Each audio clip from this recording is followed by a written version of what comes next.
అతి శ్రేష్ఠుడైన యేసుక్రీస్తు నామమున వాక్యం వింటున్న విశ్వాసులందరికీ నా యొక్క హృదయపూర్వక వందనాలు. మీరంతా క్షేమంగా ఉన్నారని తలంచే మీ ఆత్మీయ దేవసేవకుడు బ్రదర్ తేజున్నాను. ఈరోజు మనం తెలుసుకోబోతున్న అంశం పేరు ఏంటంటే కష్టాలు శోధనలు అందరూ ఎలా జయించాలి అంటే, కష్టాలు శోధనలను అందరూ ఎలా జయించాలి అంటే మనం ఏం చేయాలో ఒకసారి తెలుసుకుందాం. ఇప్పుడు దేవుని బిడ్డలారా, ఈ భూమి మీద జీవించిన ప్రతి మానవ కోటికి కష్టాలు శోధనలు తప్పకుండా వస్తాయి. కష్టాలు బాధలకు దూరంగా ఉండేవారు ఇద్దరు అని ప్రసంగి గ్రంథకర్త అయినటువంటి సొలొమోను గారు స్పష్టంగా తెలియజేస్తున్నారు. ఒకటి మరణించిన వారు, రెండోది ఇంకా జన్మించని వారు. ఒకటి మరణించిన వారికి కష్టాలు బాధలు ఉండవు, రెండోది ఇంకా జన్మించిన వారికి కష్టాలు బాధలు శోధనలు అంటే ఏంటియో తెలియదు. కాబట్టి ప్రసంగి గ్రంథంలో 4వ అధ్యాయం 1-3 వచనాల్లో క్లియర్గా రాయబడి ఉంది. పిమ్మట సూర్యుని కింద జరుగు వివిధ అన్యాయ క్రియలను గురించి నేను యోచించితిని. బాధింపబడు వారు ఆదరించు దిక్కులేక కన్నీళ్లు విడుచుదురు. వారిని బాధపెట్టువారు బలవంతులు గనక ఆదరించువాడు ఎవడనూ లేకపోయాను. కాబట్టి ఇంకనూ బ్రతుకుచున్న వారి కంటే ఇంతకు ముందు కాలం చేసిన వారే ధన్యులనుకుంటుని. ఇంకనూ పుట్టని వారు సూర్యుని క్రింద జరుగు అన్యాయపు పనులు చూచి ఉండని హేతువు చేత ఈ ఉభయుల కంటే వారే ధన్యులనుకుంటుని. ఆమె దేవునికి మహిమ ఘనత ప్రభావములు కలుగును గాక. మరణించిన వారికి ఇక భూమి మీద ఉన్నటువంటి కష్టాలు శోధనలు శ్రమలు ఉండవు, బాధలు ఉండవు. అలాగనే ఇంకా జన్మించకుండా ఎవరైతే ఉంటారో వారికి కూడా ఉండవు. కానీ ఈ భూమి మీద బలవంతులు అనేటటువంటి వారు బాధింపబడేటటువంటి బలహీనులను వేధిస్తూనే ఉన్నారు. అంటే కష్టాలు శోధనలు శ్రమలు ఇరుకులు ఇబ్బందులు తప్పనిసరిగా భూమి మీద పుట్టిన ప్రతి ఒక్క వ్యక్తికి ఉంటుందని వాక్యం ఎంతో స్పష్టంగా తెలియచేయబడుతుంది. కొద్దిమంది అనుకుంటారు, నాకే ఇన్ని కష్టాలు ఎందుకున్నాయి, నా ఒక్కడికి ఇన్ని బాధలు ఎందుకున్నాయి, నేనే ఎందుకు ఇలా జీవిస్తున్నాను అనుకుంటున్నారు. కానీ ఈ భూమి మీద పుట్టిన ప్రతి మానవుడు ఈ శోధనలను ఈ శ్రమలను ఈ కష్టాలను ఎదుర్కోక తప్పదు. వాటిని ఎదుర్కోవటానికి దేవుడు కొన్ని ఆయుధాలను కూడా ఇచ్చాడు. ఆ ఆయుధాలను ఎలా ఉపయోగించి ఈ లోకంలో మన మీదకి వరదల వలె వస్తూ సునామీల వలె వస్తున్నటువంటి ఆ యొక్క కష్టాలను శోధనలు ఎలా తప్పించుకోవచ్చో యేసుప్రభు వారు తన జీవిత సారం ద్వారా మనకు తెలియజేస్తున్నారు. యేసుప్రభు వారు శరీరాన్ని ధరించినప్పుడు ఆయన కూడా ఎడారి జీవితం జీవించాడు. ఆయన కూడా ఆకలి కలిగిన జీవితాన్ని జీవించాడు. ఆయన కూడా పేదరికాన్ని అనుభవించాడు. ఆయన కూడా అనేక రకాలైనటువంటి శ్రమలను ఇరుకులను ఇబ్బందులను ఎదుర్కొన్నాడు. ప్రియదేవుని సంగమా, మార్కు సువార్త ఒకసారి మనం చూస్తే యేసుప్రభు వారు భూమి మీద పుట్టినప్పుడు ఆయన ఎదుర్కొన్నటువంటి మార్కు సువార్త 1వ అధ్యాయము 12-13 వచనాలు ఒకసారి ధ్యానిద్దాం. వెంటనే పరిశుద్ధాత్మ ఆయనను అరణ్యంలోనికి త్రోసుకొని పోయాను. ఆయన సాతాను చేత శోధింపబడుచు అరణ్యములో 40 దినములు అడవి మృగములతో కూడా నుండెను. మరియు దేవదూతలు ఆయనకు పరిచర్య చేయుచుండెను. ఆమేన్. దేవునికి మహిమ ఘనత ప్రభావం కలుగును గాక. చూడండి, యేసుప్రభు వారు దేవుడు కుమారుడైనా సరే ఆయన కూడా ఎడారి జీవితాన్ని చవిచూశాడు. అడవి మృగాల మధ్య జీవించినట్లు వాక్యం ఎంతో స్పష్టంగా మనకు తెలియచేయబడుతుంది. ప్రియ దేవుని సంగమా, ఇలాగ యేసుప్రభు వారిని సాతానుడు 3 విధాలుగా శోధించాడు. యేసుప్రభు వారిని సాతానుడు 3 విధాలుగా శోధించాడు. ఇవందరికీ తెలిసిన విషయాలే, కానీ దాంట్లో ఉన్న మర్మం ఈరోజు మనం తెలుసుకోవాలి. దాంట్లో ఉన్నటువంటి శక్తి ఏందో, యేసుప్రభు వారు సాతానికి ఏం చెప్పి ఆ శోధనని ఆ కష్టాలను ఆ యొక్క శ్రమలను తప్పించుకున్నాడో, ఆ 45 రోజుల ఉపవాస ప్రార్థన ద్వారా ఎలాంటి జై జీవితం సాతాను పైన లోకం పైన శరీరం మీద పొందాడో మనకి క్లియర్గా అర్థమవుతుంది. దేవునికి మహిమ కలుగును గాక. ప్రియ దేవుని బిడ్డలారా, వాక్యంలో ఉన్నటువంటి ఆ యొక్క సారాంశాన్ని కనుక మనం చదివితే మత్తయి సువార్త 4వ అధ్యాయం 3వ వచనంలో యేసుప్రభు వారు అరణ్యమునకు కొనుపోబడినట్లు, అక్కడ సాతాను చేత శోధించబడుతున్నట్లు, ఆ సాతాను శోధన ద్వారా ఆ సాతాను కష్టము ద్వారా సాతాను చేసేటటువంటి శ్రమల ద్వారా యేసుప్రభు వారు తన దగ్గర ఉన్నటువంటి వాక్యంతో ఎలాంటి విడుదల పొందాడో మనం ఈరోజు చూద్దాం. మొట్టమొదటి శోధన యేసుప్రభు వారు సాతానుకి చూపించినటువంటి యేసుప్రభు వారిని శోధించినటువంటి సాతానుడు ఎలా శోధించాడంటే శరీరం మీద ఆశ పుట్టించి శోధించాడు. దాన్నే శరీర ఆశ అంటారు. చూడండి, శరీరానికి ఏదైతే ఆశ భూమి మీద పుట్టిన ప్రతి ఒక్క వ్యక్తికి శరీరానికి ఒక ఆశ ఉంటుంది. శరీరానికి శ్రేష్టమైన ఆహారం పెట్టాలి అని. శరీరాన్ని తృప్తిపరచాలని, శరీరానికి బలమునివ్వాలని, శరీరానికి మంచి ఆహారమును పెట్టి దాని ఆకలి తీర్చాలి అనేది మానవాళి యొక్క నియమమై ఉన్నది. అయితే దానికి ఆకలి తీర్చడం కోసం ఎన్ని కష్టాలైనా, ఎన్ని బాధలైనా మానవులు పడతారు. అది మన అందరికీ తెలిసిన విషయం. కానీ యేసు ప్రభు వారిని కూడా అలాగనే శోధించాలనుకున్నాడు సాతాను. కానీ యేసు ప్రభు వారు శరీర విషయంలో ఏం సమాధానం చెప్పాడో మత్తయి సువార్త 4:3 ఒకసారి చూస్తే, 4:3 చూడండి. ఆ శోధకుడు ఆయన ఎద్దుకు వచ్చి, నీవు దేవుని కుమారుడివైతే ఈ రాళ్లను రొట్టెలగునట్లు ఆజ్ఞాపించమను. అందుకు ఆయన, మనుష్యుడు రొట్టె వలన మాత్రము కాదు గాని దేవుని నోటి నుండి వచ్చి ప్రతి మాట వలన జీవించును అని రాయబడి ఉన్నదని. దేవునికి మహిమ ఘనత ప్రభావములు కలుగును గాక. మనుషుడు రొట్టె వలన మాత్రము కాదు గాని దేవుని నోటి నుండి వచ్చు ప్రతి మాట వలన జీవించునని ద్వితీయోపదేశకాండము 8:3 మనకు తెలియజేస్తుంది. యేసు 40 దినాలు ఉపవాసం తర్వాత ఆకలి గనుక సాతాను ఆయనతో, ఈ రాళ్లను రొట్టెలగునట్లు మార్చుము అని. చూడండి ప్రియదేవుని బిడ్డలారా, సాతానుతో యేసు అంటున్నాడు, మనుషుడు రొట్టె వలన మాత్రము జీవించడు అని రాయబడి ఉన్నది. ఇక్కడ సాతాను శరీర ఆకలికి ప్రాధాన్యత ఇస్తున్నాడు. దేవుడు ఆధ్యాత్మిక ఆకలికి ప్రాధాన్యత ఇస్తున్నాడు. దేవుడు ఆధ్యాత్మిక ఆకలికి ప్రాధాన్యత ఇస్తున్నాడు. సాతానుగాడు శరీర ఆకలి తీర్చుకో, శరీరానికి కావాల్సిన టిఫిన్, శరీరానికి కావాల్సిన లంచ్, శరీరానికి కావాల్సిన డిన్నర్, శరీరానికి కావాల్సిన మాంసం, శరీరానికి కావాల్సిన పంచభాక్ష పరిమాణములు, అవి ఆకలి తీర్చుకో అని శరీరాన్ని రెచ్చగొడుతున్నాడు. కానీ యేసు ప్రభు వారు ఎంతో స్పష్టంగా అక్కడ చెబుతున్నాడు, నేను శరీర సంబంధమైన ఆకలి తీర్చుకోవటం కోసం కాదు ఉపవాసం ఉంది, దేవుని ఆకలి, ఆధ్యాత్మిక ఆకలి నేను తీర్చుకోవాలి.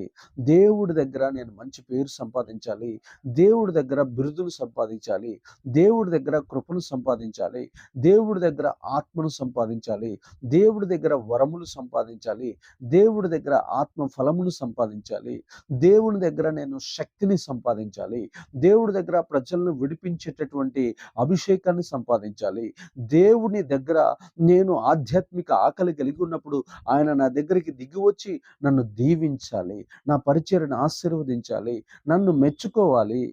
ఇది నా ఆధ్యాత్మిక ఆకలి. నేను శారీరక ఆకలి కలిగి లేను, నేను మాంసాపేక్షతో కూడుకున్న ఆకలి కలిగి లేను, నేను ఆధ్యాత్మిక ఆకలి కలిగి ఉన్నాను అని యేసు ప్రభువారు సాతానుతో స్వయంగా మాట్లాడుతున్నాడు. ప్రియదేవుని బిడ్డలారా, ఈ రోజున భూలోకంలో శరీర ఆకలి తీర్చుకోవటానికి పరుగులు తీస్తున్నారు కోట్ల మంది ప్రజలు తప్ప ఆధ్యాత్మిక ఆకలి ఎవరు తీర్చుకోవట్లా. శరీర ఆకలి ఎప్పుడైతే నశించిపోతాదో ఆధ్యాత్మిక ఆకలి అప్పుడు ప్రజ్వరిల్లుతుంది. ఈ ఆధ్యాత్మిక ఆకలి కలిగిన వారి ప్రతి ఒక్కరి ఆకలి దేవుడు తీరుస్తాడు. వరములు ఇస్తాడు, ఫలములు ఇస్తాడు, ఈవులను ఇస్తాడు, ప్రత్యక్షతలను ఇస్తాడు, దర్శనాలను ఇస్తాడు. దేవుడు వారితో మాట్లాడటానికి ఆయన స్వరాన్ని వినిపింపచేస్తాడు. వారి పాపాలను కడిగి వేస్తాడు. వారి పాపాలన్నిటినీ ఒప్పుకొని కన్నీరు కార్చితే వాటన్నిటిని కొట్టిపడేస్తాడు.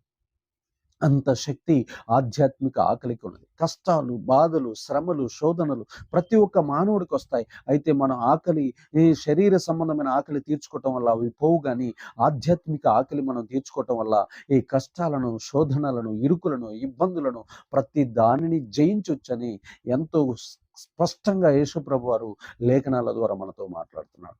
దేవునికి మహిమ ఘనత ప్రభావములు కలుగును గాక. ఈ ఆధ్యాత్మిక ఆకలి 40 రోజులు దేవుడి దగ్గర, ప్రభువా నాయనా నాకు శక్తినివ్వయ్యా, ఇదిగో కుష్టు వ్యాధిగ్రస్తులను శుద్ధి చేయాలి, రోగాలతో ఉన్న వారిని బాగు చేయాలి, శవాలను లేపాలి, అంధకారంలో ఉన్న ప్రజలను నీ వైపు త్రిప్పాలి, అనేక రకాలైనటువంటి పాపానికి బానిసై వ్యసనాక్రాంతులకు ఉన్నటువంటి ప్రజలను నీ వైపు త్రిప్పాలి అని ఆధ్యాత్మిక ఆకలి యేసు ప్రభు వారిని దేవుడి దగ్గరికి అరణ్యంలోనికి నడిపించింది. ఇలాగ మనం ఎవరైతే ఆధ్యాత్మిక ఆకలి కలిగి ఉంటారో వారు ఖచ్చితంగా అనేక మంది ప్రజలను దేవుడి వైపు త్రిప్పెదరుగాక.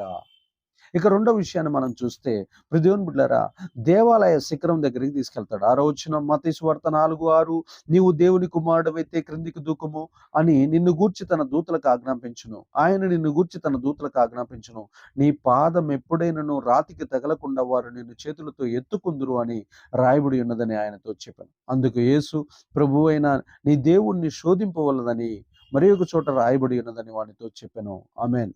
దేవునికి మహిమ ఘనత ప్రభావములు కలుగును గాక. దేవుని యొక్క సమాధానాన్ని సాతాను సాతానే యేసుప్రభు వారికి చెబుతున్నాడు, దూతలు వచ్చి నిన్ను కాపాడుతారు, దూతలు వచ్చి నిన్ను విడిపిస్తారు, నువ్వు దిగు అని. అయితే ఆయన చెప్తున్నాడు లూకా సువార్తలో కానీ మత్తయి సువార్త 4:7 యేసు సాతానుతో, నీవు దేవుణ్ణి శోధింపకూడదు, దేవుణ్ణి శోధింపకూడదు. చూడండి ప్రియదేవుని బిడ్డారా, నేను నిజమైన భక్తునైతే ఇక్కడి నుంచి దూకుతా, ప్రభువా నువ్వు దూతలను పంపించని టెస్ట్ చేయకూడదు దేవుణ్ణి. మనకి భూమి మీద బతికి ఉన్నంత కాలము నమ్మకం ఉండాలి దేవుడి మీద. సాతానుడు ప్రతి నిమిషము అపనమ్మకాన్ని కలిగిస్తూ ఉంటాడు దేవుడి మీద. ప్రతి నిమిషం ఇదిగో నువ్వు భక్తుడు కదా, ఇలా ఈ ప్రార్థన చేయి, తగ్గిస్తాడో తగ్గించడో చూద్దామని అపనమ్మకంలోనికి నడిపిస్తూ ఉంటాడు. ఇదిగో నీకు అప్పు తీరదా నిన్ను అపనమ్మకంలోనికి తీసుకొని పంపిస్తూ ఉంటాడు. అనేక రకాలుగా దేవుని మీద నమ్మకాన్ని బ్రద్దలయ్యేటట్లు చేయటమే సాతాను యొక్క కుయుక్తి. చూడండి, నువ్వు ఇక్కడి నుంచి దూకితే దేవదూతలు రాకపోతే ఇక దేవుడు లేడని నీ నోటితో నువ్వు ఒప్పుకునేటట్లు అపనమ్మకంలోకి నెట్టివేయటం కోసం సాతాను నిన్ను శోధిస్తూ ఉంటాడు. అయితే దేవుణ్ణి మనం శోధించకూడదు. ఇదిగో నేను నీ బిడ్డను కదా, నాకు కుమారుణ్ణి ఇవ్వు, నాకు కుమార్తె వద్దు అని ఇలాంటి మాటలు మనం మాట్లాడకూడదు. ఇదిగో నేను దేవుణ్ణి కదా, ఇదిగో నేను నాకు జోబులో డబ్బులు లేవు, నాకు అత్యవసరంగా అవసరమైంది కాబట్టి నా పర్సులో డబ్బులు పెట్టు, అప్పుడే నువ్వు దేవుడివి అని మనం అట్లాంటి చిల్లర బేరాలు దేవుడితో ఆడకూడదు. దేవుణ్ణి మనం శోధించకూడదు, కష్టపడి పని చేయాలి. దేవునికి మహిమ ఘనత ప్రభావం. ఇదిగో నేను ఒక అమ్మాయిని ప్రేమించాను, ఆ అమ్మాయి ఖచ్చితంగా నాకు కావాలి కాబట్టి ఆ అమ్మాయే వచ్చి నన్ను పెళ్లి చేసుకునేటట్లు నువ్వు చెయ్యి అని దేవుణ్ణి మనం శోధించకూడదు. ఇదిగో నాకు ఇంత అప్పు ఉంది, ఆ అప్పును నేను ఫలానా కార్యం కోసం చేశాను, అది నీకు తెలుసు, ఆ అప్పును నువ్వు తీర్చేసేయాలి సాయంత్రం కల్లా అని. నాకు ఒక శత్రువు ఉన్నాడు, వాడు సాయంత్రం కల్లా చచ్చిపోవాలి అని అలాంటి శోధన సంబంధమైనటువంటి ఆ యొక్క క్రియలను మనం దేవుని దగ్గర మనం చేయకూడదు. ఇప్పుడు దేవుని బిడ్డలారా, అలా చేస్తే మనం దేవుణ్ణి శోధించిన వారం అవుతాం. క్లియర్గా బైబిల్లో యేసు ప్రభువు చెబుతున్నాడు, నేను దేవుణ్ణి శోధించకూడదు. నేనే కాదు, ఏ మనిషి దేవుణ్ణి శోధించకూడదు. తన అవసరాల కోసం, తన అక్కర్ల కోసం, తన స్వార్థం కోసం, తన స్వలాభాపేక్ష కోసం ఏ మనిషి దేవుణ్ణి శోధింపకూడదు. కాబట్టి దేవదూతలు దిగి వస్తేనేమో దేవుడు, దేవదూతలు దిగి రాకపోతేనేమో ఆయన దేవుడు కాడని నా నోటితో నువ్వు పలికించాలని నన్ను శోధిస్తున్నావా సాతానా? నేను అట్లా దేవుణ్ణి శోధింపను.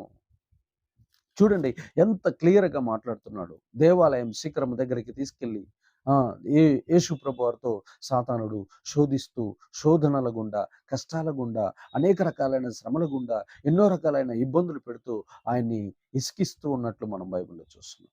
ఇక మూడో విషయాన్ని మనం చూస్తే, నీవు నాకు సాగిలపడు. మత్తయి సువార్త 4:8 మరలా అపవాది మిగులు ఎత్తైన ఒక కొండ మీదకి ఆయన్ని తోడుకొని పోయి ఈ లోక రాజ్యములన్నిటినీ వాటి మహిమను ఆయనకు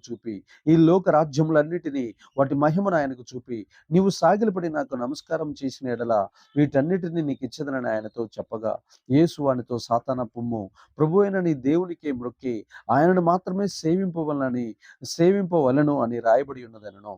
అంతటా అపవాది ఆయనను విడిచిపోగా ఇదిగో దేవదూతలు వచ్చి ఆయనకు పరిచర్య చేసి. ఆమేన్. దేవునికి మహిమ ఘనత ప్రభావములు కలుగును గాక. చూడండి, ఇక్కడ కూడా సాతానుడు విగ్రహారాధన, లోకారాధన చేయిస్తున్నాడు. ఇదిగో ఈ లోక రాజ్యములన్నీ నా స్వాధీనంలో ఉన్నాయి, ఈ లోకంలో ఉన్న మనుషులందరినీ డబ్బులతో కొనిపడేస్తున్నాను. వారు దేవుడి దగ్గరికి రాకుండా, కూలీల రూపంలో వారు దేవుడి దగ్గరికి రాకుండా అనేక రకాలైనటువంటి ఆశలు చూపించి వారు దేవుని మందిరానికి రాకుండా వారిని లోకంలో ఉన్న వాటిని ఆరాధించేటట్లు చేశాను.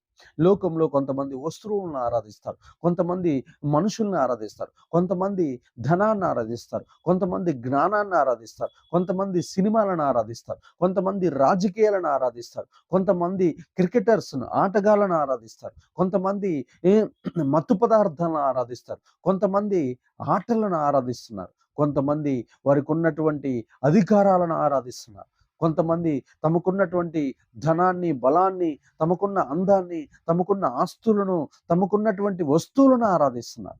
ఇలాగా లోకంలో మనుషులందరినీ లోకారాధన చేయిస్తున్నారు. కానీ నీవు మాత్రం, నీకు కూడా చూపిస్తున్నాను, ఈ లోకంలో ఉన్న రాజ్యాలన్నీ నీకు ఇస్తాను, ఒక్కసారి నాకు సాగిలపడు, నాకు నమస్కారం చేయి. అప్పుడు యేసు ప్రభువు చెబుతున్నాడు, మూడో శ్రమ, మూడో శోధన, మూడో యొక్క బాధ, కష్టం యేసు ప్రభువారి మీదకి తీసుకొని వచ్చినప్పుడు యేసు ప్రభువారు లోకంలో ఉన్న మనుషులందరి వలె కాకుండా ఆయన స్పెషల్గా సాతాన్ని ఎదిరించినాడు. ఓ సాతానుడా, నీ దేవుడైన యెహోవాకు మాత్రమే మ్రొక్కి ఆయన్ని మాత్రమే సేవించాలి. అంటే దేవునికి మాత్రమే ఆరాధన చేయాలి. దేవునికి మాత్రమే ఆరాధన చేయాలి. కొంతమంది ఈ లోకంలో ఉన్న మనుషులు ఉన్నట్లు డబ్బుకు ఆరాధన చేయకూడదు. మనుషుల మెప్పు కోసం ఆరాధన చేయకూడదు. కులానికి ఆరాధన చేయకూడదు. మతానికి ఆరాధన చేయకూడదు. ఎలాగనే వర్గానికి ఆరాధన చేయకూడదు. ప్రాంతానికి ఆరాధన చేయకూడదు. ప్రకృతికి ఆరాధన చేయకూడదు. జంతువులకు ఆరాధన చేయకూడదు. వస్తువులకు ఆరాధన చేయకూడదు. పక్షులకు ఆరాధన చేయకూడదు. జలచరములకు ఆరాధన చేయకూడదు. విష సర్పాలకు ఆరాధన చేయకూడదు. వృక్షాలకు ఆరాధన చేయకూడదు. అలాగనే ప్రకృతికి ఆరాధన చేయకూడదు. నదులకు ఆరాధన చేయకూడదు. సముద్రాలకు ఆరాధన చేయకూడదు. మనుషులు నిర్మించినటువంటి బొమ్మలకు ఆరాధన చేయకూడదు. దేవునికి మాత్రమే ఆరాధన చేయాలి. సాతానా, నా ఎనికెళ్ళు, నా దేవుడు నాతో స్పష్టంగా మాట్లాడాడు. నా దేవుడు నాకు చెప్పాడు, దేవుణ్ణి మాత్రమే ఆరాధించాలి, ఆయన్ని మాత్రమే మ్రొక్కాలి. కోట్ల కొలది ప్రజలు తమకున్నటువంటి కష్టాలు, శోధనలు, తమకున్న శ్రమలు, ఇరుకులు, ఇబ్బందులు తప్పించుకోవటం కోసం నదులను ఆరాధన చేస్తున్నారు. ఆ తర్వాత సర్పాలను, విశ్వ సర్పాలను ఆరాధన చేస్తున్నారు. సొంత గృహాలలో ఉన్నటువంటి గృహదేవతలను ఆరాధన చేస్తున్నారు. ఇవన్నీ తప్పు. కొంతమంది డబ్బుని, కొంతమంది అధికారాలను, కొంతమంది సింహాసనాలను, కొంతమంది చదువులను ఆరాధన చేస్తున్నారు. ఇలాంటి ఆరాధన లోకారాధన సాతానుడు ప్రతి ఒక్క మనిషిని చేయిస్తున్నాడు. అందుకని వారు మధ్యలో చనిపోతున్నారు. అకాల మరణాలు వస్తున్నాయి. అనేక నష్టాలు. వారు ఎంత ప్రార్థనలు చేసినా, ఎన్ని రకాలైనటువంటి త్యాగాలు, హోమాలు, యాగాలు, యోగాలు చేసినా వారి జీవితాల్లో ఎలాంటి విడుదల లేదు. కాబట్టి అకాల మరణాలు, అనేక మంది భయంకరమైన ఆర్థిక నష్టాలకు బానిసలైపోయి బంధించబడి సాతాను చేతిలో జాబులు రాక అనేక మంది చచ్చిపోతున్నారు. కాబట్టి దేవుణ్ణి ఆరాధన చేస్తే విడుదల. దేవుణ్ణి ఆరాధన చేయకుండా లోకంలో ఉన్న వాటిని ఆరాధన చేస్తే, లోకారాధన చేసిన వారందరూ శ్రమల పాలవుతారు. కాబట్టి ఈ సత్యం యేసుప్రభు వారికి తెలుసు. కాబట్టి సాతానుకు చెప్తున్నాడు, సాతానా, నా వెనక్కి వెళ్ళిపో అనగానే దేవదూతలు వచ్చి ఆ శోధన అయిపోయిన తర్వాత ఆయనకి పరిచర్య చేసిరి అని బైబిల్లో ఎంతో స్పష్టంగా రాయబడి ఉంది. దేవునికి మహిమ కలుగును గాక. ప్రియదేవుని బిడ్డలారా, ఫస్ట్ శరీరానికి ఆశ పెట్టాడు. శరీర సుఖం, శరీరానికి ఆహారం పెట్టు అని చెప్తున్నాడు. కాదు, శరీర సంబంధమైన ఆకలి కాదు నాకు కావాల్సింది, ఆధ్యాత్మిక ఆకలి కావాలని చెప్పాడు. రెండో ప్రశ్న, నువ్వు దేవుణ్ణి శోధించు, దేవదూతలు వస్తారు. కాబట్టి నువ్వు ఇక్కడి నుంచి దూకు, దేవదూతలు వస్తారు. రాకపోతే నువ్వు దేవుణ్ణి వదిలేసాయి, అపనమ్మకంలో పడిపో అని చెప్పాడు. నేను దేవుణ్ణి శోధించను, నేను దేవుని మీద నమ్మకం కలిగే ఉంటానని చెప్పాడు. ఇక మూడోది, ఈ లోకంలో ఉన్నటువంటి సకల సంపదలు నీకు చూపిస్తున్నాను, నాకు నమస్కారం చేయి, నేను వాటన్నిటిని నీకు ఇస్తాను, నేను దేవుడికి తప్ప ఎవడికి తల వంచను అని చెప్పి నిలబడ్డాడు. ఖచ్చితంగా సాతాను దూతలు, సాతాను యొక్క దురాశలన్నీ ఓడిపోయాయి. ఖచ్చితంగా అక్కడి నుంచి వాడు పారిపోయాడు. నీ జీవితంలో కూడా విజయాలు చూడాలంటే, శ్రమలను, శోధనలను, ఇరుకులను తప్పించుకోవాలంటే, ఈ 40 రోజుల ఉపవాస ప్రార్థనల్లో నువ్వు తప్పకుండా తెలుసుకోవాల్సిన మర్మం ఏంటంటే, ఈ శరీరాన్ని, లోకాన్ని, సాతానుని మనం గెలవాలి. ఎప్పుడైతే మనం గెలుస్తామో యేసులాగా, ఖచ్చితంగా మన మీదకి వచ్చే కష్టాలు, బాధలు, మన మీదకి వస్తున్నటువంటి శోధనలు, ఇరుకులు, ఇబ్బందులు అన్నిటికీ యేసుప్రభు వారు వాక్య రూపంలో నుంచి సమాధానం చెప్పినట్లు వాక్యాన్ని చదివితే యేసయ్యే నీతో మాట్లాడి అన్ని శోధనల్లో నుండి తప్పించుకోవటానికి నీకు విడుదల ఇస్తాడు, విజయం ఇస్తాడు. అలాగనే ప్రార్థనలు చేస్తున్నప్పుడు అనేకమైన ఆలోచనలు ఇస్తాడు. అలాగనే ప్రార్థన చేస్తూ ఉపవాసంలో ఉండి కనిపెడుతున్నప్పుడు కూడా దేవుడు పరలోకానికి సంబంధించినటువంటి దర్శనాలు, ప్రత్యక్షతలు ఇచ్చి అనేకమైన కష్టాలు, బంధకాలు, శ్రమలు, శోధనలు, ఇరుకుల్లో నుండి ప్రతి ఒక్కరూ తప్పించుకోవటానికి, ప్రతి ఒక్క మానవుడు తప్పించుకోవటానికి జవాబులు ఇచ్చునుగాక. దేవుడి మాటలను దీవించి స్థిరపరిచి వర్ధిల్లింప చేయునుగాక. ఆమేన్.